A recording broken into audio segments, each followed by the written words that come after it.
opinions fly for the main event. A 7-team elimination match to decide the District 4 3A Championship.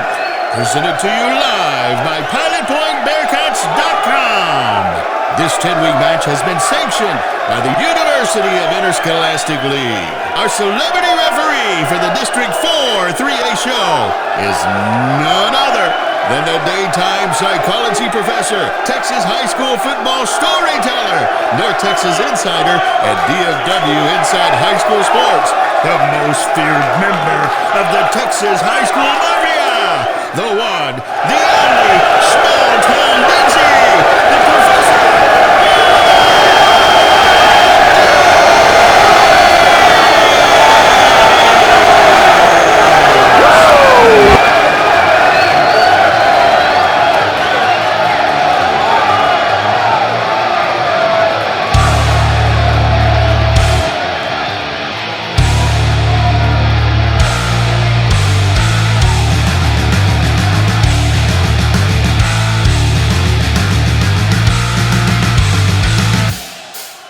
It is time for the District 4 3A report. I am the Professor Matt Diggs.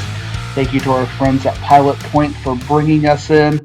Now, and I want to start out the District 4 3A report. If you listened last week and you listened to the end, I guess we got a little bit of an Easter egg there at the end. Our Chance and the Pilot Point crew played a little clip from Ric Flair that I think kind of highlighted maybe a little jab from Pilot Point and letting us know what they thought about the game, about the champ, and being able to beat the guy. And then they played a clip from, I guess, the third match of the Ricky Steamboat and Ric Flair trilogy back in 92 or 93, the good old days of WCW.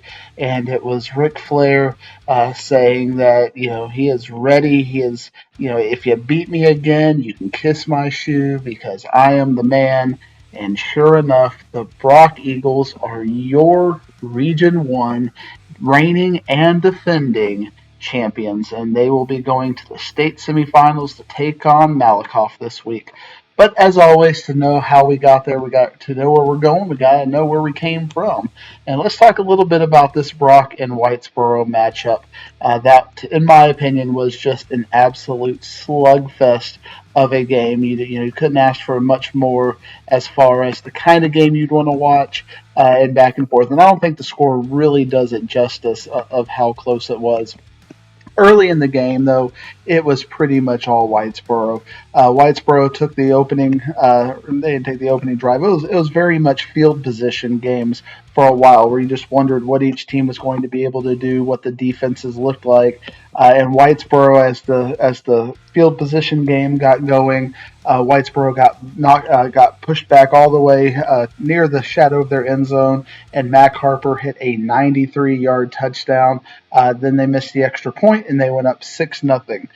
They got the ball back, and then Whitesboro had the first of what ended up doing them in of multiple fumbles and turnovers in this game.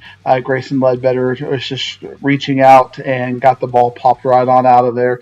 I know a couple of people thought, our guy Tanner Spearman thought that he was down, but the video evidence showed it was a Brock forced fumble. It wasn't a mistake or anything, and that's what Brock is so good at and able to do.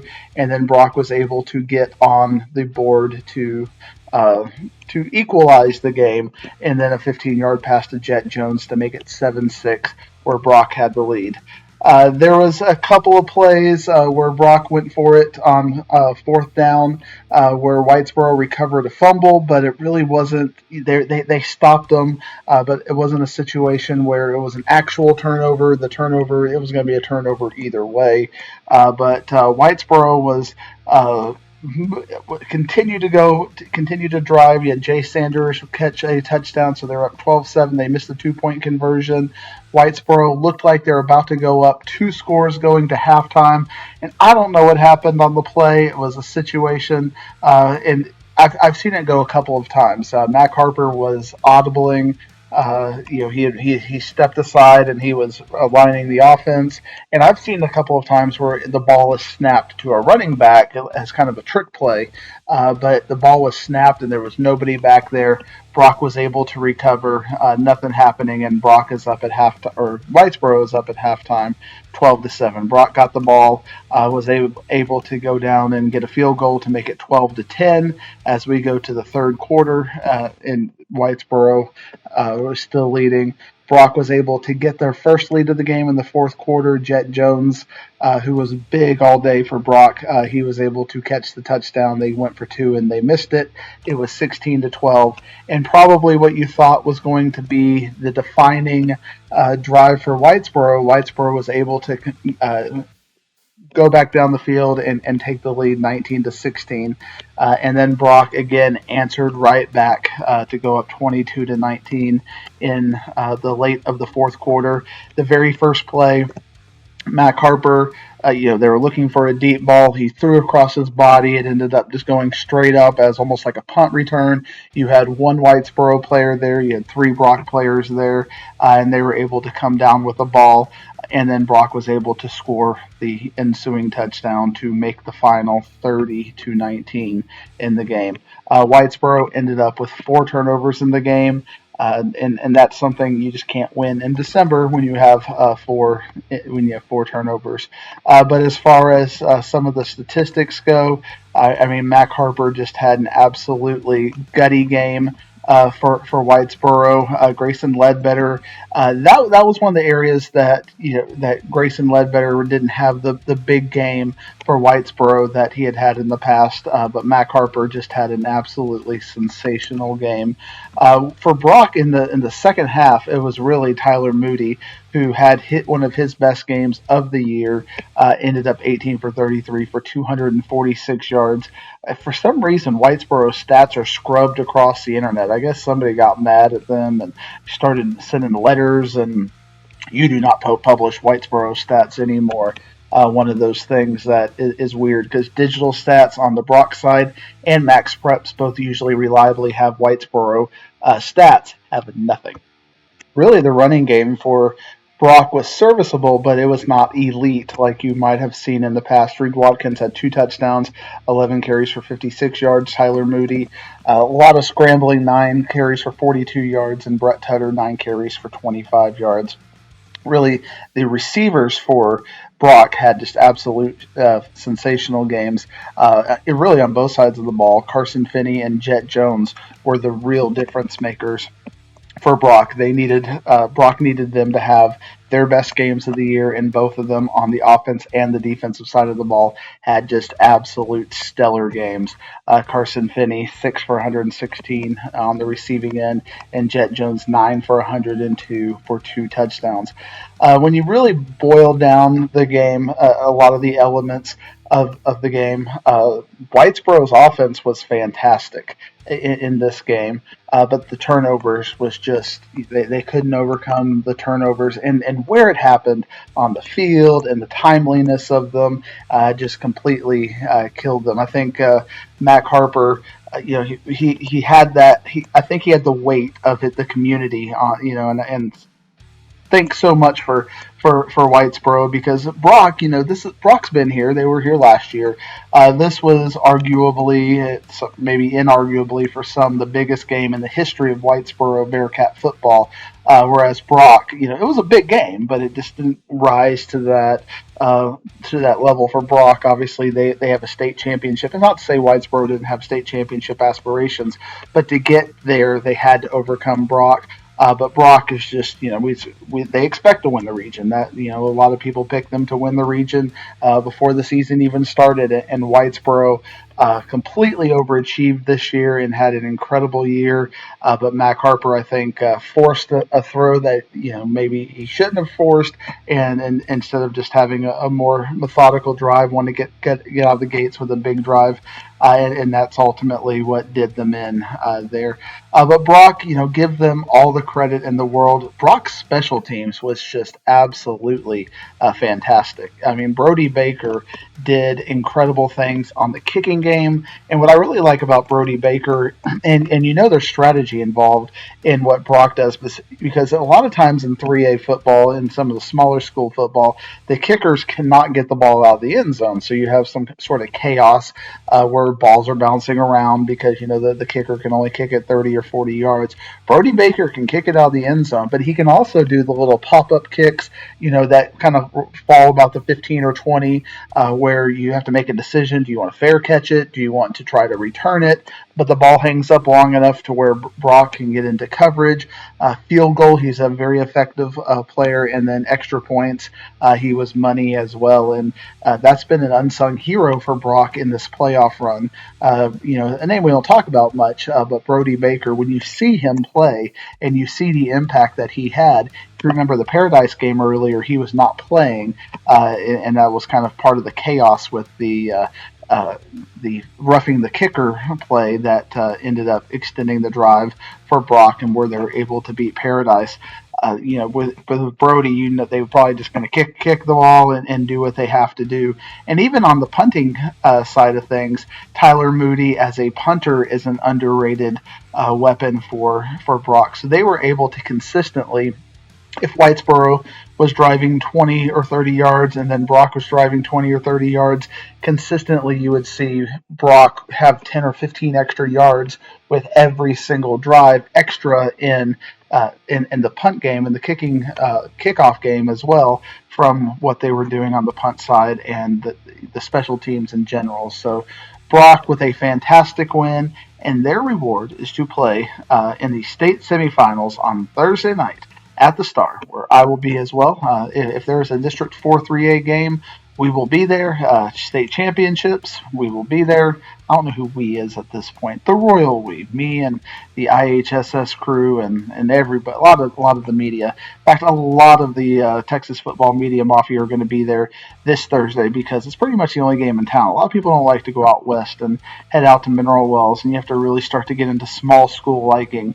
But Brock and Malakoff, that's big boy football, and that is going to be basically the only game in town. I think you're going to see a lot of people coming out to check out that game, and then of course, you'll have the players going to Gunter and the people going and checking that out. But a lot of people are going to be checking out Brock and Malakoff inside.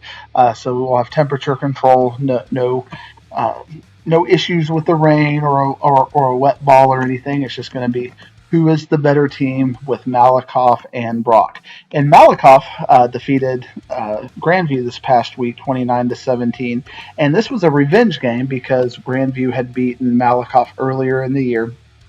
So I was trying to do a little bit of research to figure out what elements of this game and what elements of Malakoff have changed from the beginning of the year to now, to where you can kind of go, okay, Malakoff is a much better team now than they were. Did they have a couple of players out? What was going on?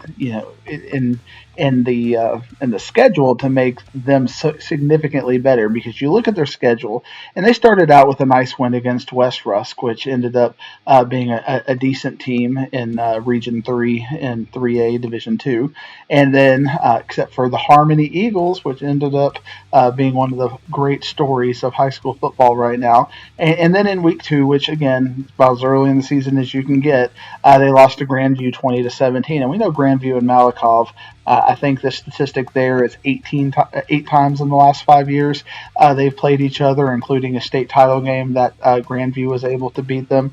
And when you look at kind of the difference between the game early and the game late, you look at look at the quarterback position in Mike Jones. First of all, in the very first game, he threw 6 of 24. I mean, when you go 6 of 24 and have 2 interceptions, obviously that's less than ideal. So Mike Jones is really matured for Malakoff and has figured it out, and he's well within the system. And I know a lot of people who watch Brock, they think about Tyler Moody and his maturity and his ability to just stay within the game and not try to to make everything a big play and just take what's given, trust your receivers, and make the safe place. And when he does that, he's incredible. But earlier in the season, he would try to make plays and try to go downfield, and it created situations where turnovers were in play. And one of the keys in the Brock Whitesboro game was turnovers, and it's been a recurring theme here on the District 4 3A report that Brock has to quit averaging the 2 turnovers a game that they have been very consistent on. And for the first time, they played that clean game against Whitesboro. Again, the stat sheet's going to show you 1, but again, as I keep telling you, it was a if they would have punted, I think the ball was about at the 40-yard line. It was 4th and 1, 4th and 2. Most people would have punted, but they felt where they were in the field that it was a positive risk, and they just got stood up. The ball ended up getting fumbled as part of the second effort because you're giving up the ball anyway, and you're in a pile. And so they fumbled. Whitesboro recovered. I don't even consider that a fumble. That was a coaching decision to go for it on 4th down, and it was a turnover on downs effectively. So when you look at it, it was really 4-0. I know the stat sheet will tell otherwise. But Mike Jones, 6 of 24 for 67 yards, 2 interceptions, and he only ran the ball the first time against Grandview 9 times for 35 yards. You look at the second game, and it was a completely different story. Now, passing, obviously Grandview's got a pretty salty defense, and Malakoff is not buttering their bread on the passing game. He went 4 for 11 for 59 yards, but no mistakes. And one thing we're going to see with Malakoff is that they're going to take the deep shot. And they will probably try to hit 1 or 2 big plays, and they might be 2nd and 1, 2nd and 2. If you see those very positive yardage situations, I think you're going to see Malakoff go deep a lot. I think that's just part of their playmakers. They got some good receivers, and if they feel like they can convert it on 3rd down, if they overthrow it, it's still a good down and distance. So they're not a passing team as far as they're going to be doing flats and curls and slants and things to that end. They're just going to be looking for ways they can take advantage of their speed on the edges while they're pounding the middle of the ball consistently. So that's what one way Brock is going to be able to eliminate the big play is if they can keep those 8 and 9 yard runs from happening. If they're keeping it 2, 3, 4 yards, then Malakoff is going to be pretty consistent in running.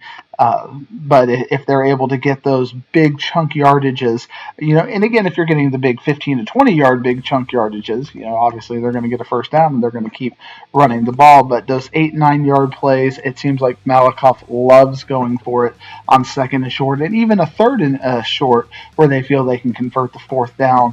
That's typically they're chunking it down the field. It's not a little 5-yard route. It is get the ball down the field and let a receiver make a play. And also Mike Jones ran the ball 14 times for 54 yards, so obviously that's where he's gotten better. But again, when you look at what they did even against West earlier the week before, that's when they really had a chance to shine, and you could see how Mike Jones really fell into the game as he rushed the ball 10 times for 146 yards with a 74-yard touchdown against West, who most people agree, and I would be one of them, has one of the best defenses in 3A. We talk about Brock having a really good defense, and Brock hasn't played a good defense, an elite level 3A state championship defense since that 4-game run where they ended up winning. That's not to say Whitesboro didn't end up with a slightly above average defense. It's not to say Paradise doesn't have a slightly above average defense. We certainly know Bushland does not have a slightly above average defense. But Malakoff, West, and Grandview have probably 2 or 3 levels of a better defense than what Whitesboro and Paradise have with the athletes that they're going to have on the field.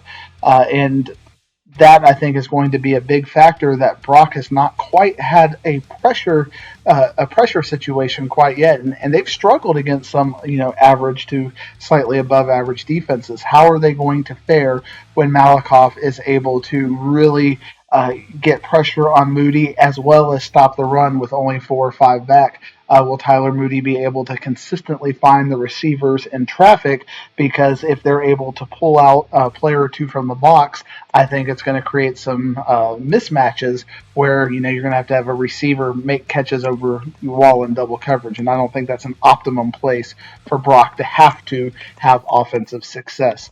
Malikov, another player that you need to keep an eye on, is a player by the name of Jason Tennyson. He had 3 touchdowns against West. He did not find. He did have a touch. He had 2 touchdowns against Grandview. So he is a player that gets it often, and he's also a high capacity running back. He carried the ball 24 times for 85 yards. But again, Grandview was able to keep them 4 to 10 yards a run. The longest run for Tennyson was 18 yards. For Jones was 10. They were able to run like a wide receiver reverse for Corey Phillips, and that ended up getting 20 yards. And then another player who you did not see much of, but Damian Jackson, had a really good game, 9 carries for 161 yards and 2 touchdowns, with a 41-yard run being his longest run. So that's the dimension that you have Malikov now that they really didn't have at the beginning of the year. So when I break down this game with Malikov and Brock, I think that the question for Brock is their defense going to, which we've raved about their defense for the better part of the district season and in the playoffs, while they have been playing teams that have been high octane offenses. But we're getting to the point where you have to be an elite level defense to get to AT&T, and Brock has been there in the past. I don't know if Brock's defense is up for this challenge. Obviously, they're going to be up for the challenge, but I don't know if they're going to succeed in this challenge. It's easy to to dominate a game against average offenses, but the defense of Brock, are they going to be able to handle Malikov? And then conversely, is Brock going to be able to handle an above average to elite level defense? I don't know if Brock has exhibited that elite level defense. They were obviously an above average defense, and I don't know if Malikov. I would. It's kind of a coin toss. I think some people might say Brock's defense is a little bit better. I think Malikov's defense is a little more athletic. Brock's offense might be a little better coached and have a better understanding of the game. You put them together, what's going to happen? And then you're going to look at Malikov. I think you're going to see a high octane offense out of Brock, the capacity to do that. But I think Malikov is more consistent in their offensive presence. I think what they're able to do offensively is more consistent, and it doesn't have to, be predicated on 70-yard runs every single time. They can consistently drive down the field with a multiplicity of players, and either at receiver or at running back, or even the quarterback taking off. That puts them in a situation where they can succeed. So looking at this game, I think your special teams Brock is clearly the head and shoulders the better team.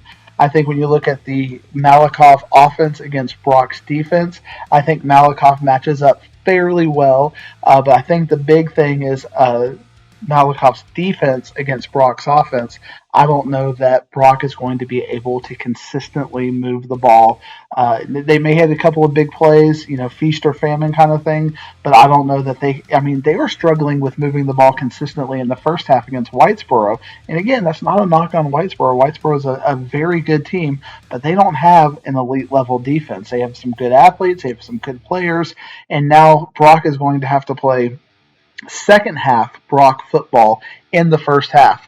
If they get behind the 8 ball and they have to come back in the second half against a gritty defense that knows how to shut the ball game down and generate turnovers, and that forces Tyler Moody to have to make big plays and kind of get out of his comfort level, that generates more turnovers or more probability of turnovers. So can Tyler Moody play a game where he has to go out and win the game for them, therefore making riskier plays into double coverage? Obviously against Whitesboro, Carson Finney and Jet Jones were able to step up some incredible catches there where they're able to get up and high point the ball if the ball was a little bit overthrown or reach for it. They're going to have to play that level of football. I think when you look at the totality of it, there are more pathways where Malakoff beats Brock than where Brock beats Malakoff. But again, like last week, I think if you rewound that game, if Whitesboro doesn't have 4 turnovers, we're talking about Whitesboro and Malakoff right now. But Brock was able to play that clean game finally. I think they've gotten better each week as the playoff goes, and the stage is not too big for them, and they've kind of settled in. I don't know if Brock is going to make the big mistakes unless they get behind early and have to start forcing themselves. But if Malakoff doesn't make 3 or 4 mistakes, I think they're going to be a big favorite. And I don't think they're going to make those kind of mistakes with the offense that they run. Obviously, you can get back to the old 1920s coach that says, only three things happen when you throw the ball, and only one of them is good. That kind of mindset. That's the kind of mindset that Malakoff has. They're going to be pushing the ball in safe and deep passing plays, and obviously every now and then you will see an interception. And certainly Malakoff is not immune to that. If a player just makes you get a 50-50 ball, and a Carson Finney is that player out there in the DB. He's obviously good enough to make those kind of plays. Jet Jones is good enough to make those kind of plays as long as there's not blown coverages. If you remember that 4th down and 22 with Whitesboro, that diamond formation that they had, the defense got completely confused. And Malakoff has seen that, and I'm sure they're going to be looking for ways to scheme situations where they can get their players out in space and have big plays that are low risk. And obviously we all want big plays that are low risk if we're our armchair offensive coordinators. But I mean, you've seen it in the 3A game where you just get the separation and you just have to be accurate, or even reasonably accurate, because a player is expecting the run. After you've seen 20 straight runs, you have that 1 or 2 steps, and then you have a receiver who's just naturally faster than you. You bite on the fake, and then you're 5 steps away, and even if it's overthrown, you have the ability to redirect it and get to the ball, as long as it's not too far overthrown. But if it's thrown, underthrown or whatever, you can come back to it, or put a little bit of air under the ball to where you can slow down and catch up with it. So I think Malakoff will be successful to that end. I think we're going to see a kind of a low-scoring game. I don't know that the field goal is going to be as much of a player as the touchdown. I think we're going to have long, extended drives with a lot of punts and field position. But I think Malakoff will win a 21-14 sort of game, which, if it is true, then the District 4 3A report may have been taping its last show this week. Kind of sad. I might come back next week and tape one more, but who's going to listen to that? We're all going to be sad.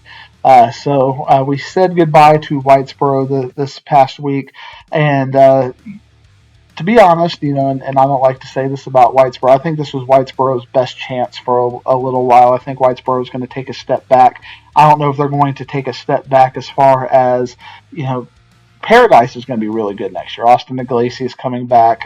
Quite a bit of the sophomores and juniors, obviously, they'll all be back, but this was not a senior-heavy team. When you look at the playmakers for Paradise, it was, sophomores and juniors who were significantly leading the Paradise attack. So I think Paradise Whitesboro 2 will be the discussion for us. Brock will probably be the consensus number 1 going into next season.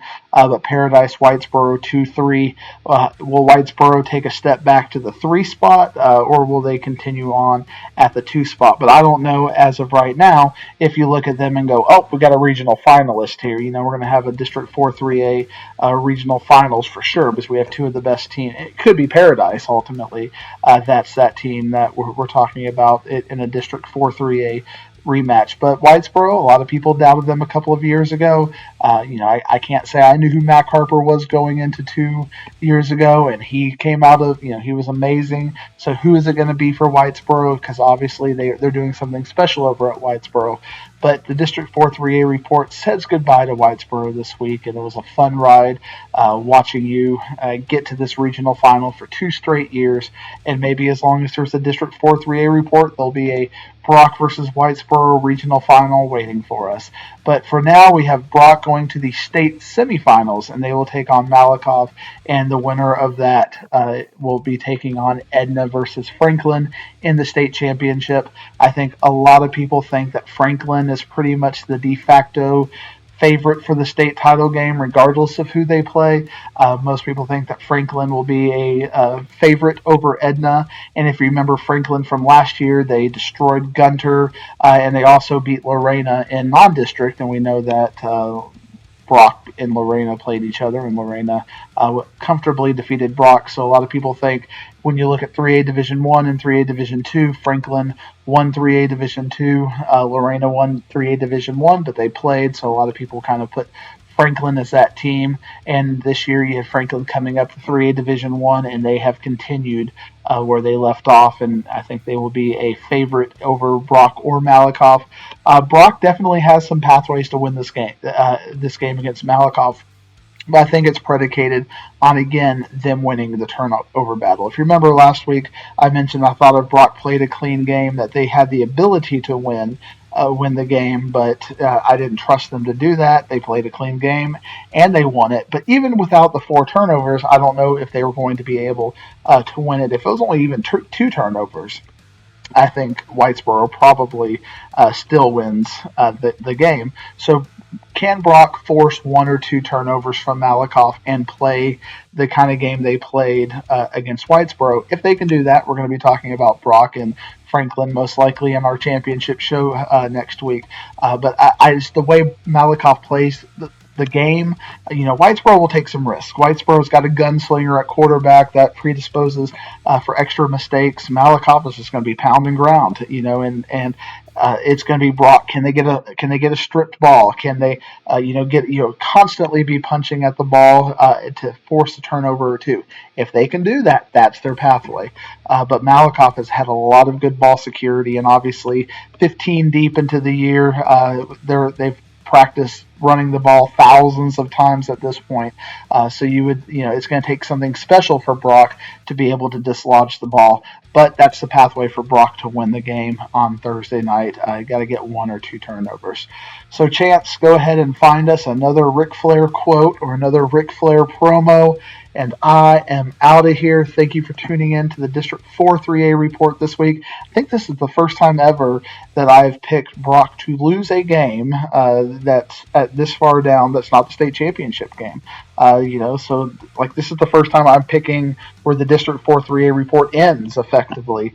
I think we've always been on the board that one of the District 4 3A teams will continue to win, and obviously having the regional finals as such, we were able to do that. But if you remember Brock and Pottsboro a couple of years ago at the Star, I don't think this game will be that close. I think Malakoff is a little bit more of a favorite than Pottsboro was, but I think we will see Brock's season end at the Star.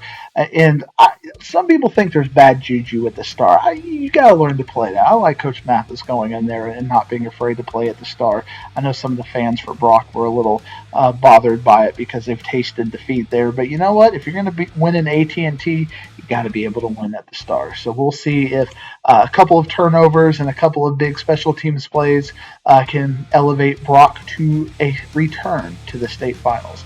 Again, I'm the Professor Matt Diggs. Thank you for tuning in yet again. Might thank you 5 or 6 more times. But my gratitude for you listening is eternal. So we'll see you down the road. I ain't leaving. Listen to the crowd. Well, Ric Flair right here.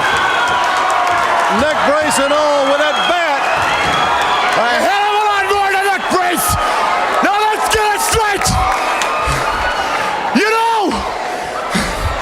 I've been wrestling for 10 years. And I've done it all. And I've paid all the dues I'm going to pay. And if you think for 1 minute that you guys are going to walk around telling the world that Ric Flair has done, you're out of your mind.